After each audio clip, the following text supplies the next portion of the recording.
Hi everyone, in this tutorial we will show you how to list a domain name for sale on Namecheap.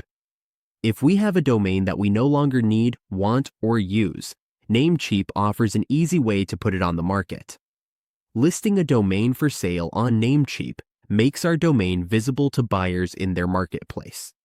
This lets us set a price, manage offers, and handle the sale securely, all without moving the domain to another platform. Let's go through the process together. First, we open our browser.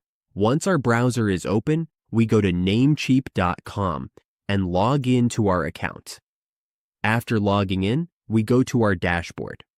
Let's open the dashboard. We can click Dashboard here or click this dashboard here, whichever we prefer.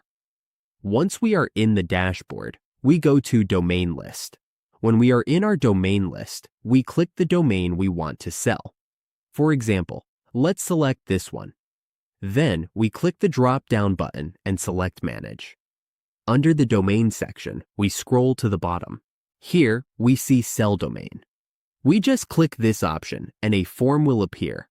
We fill in details like the asking price and the listing period, which can be set for 7 days or 2 days.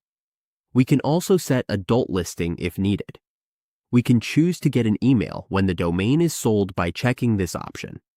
After we fill out the form, we click Sell Domain. Now our domain will be listed for sale on Namecheap, and buyers can find it and make offers.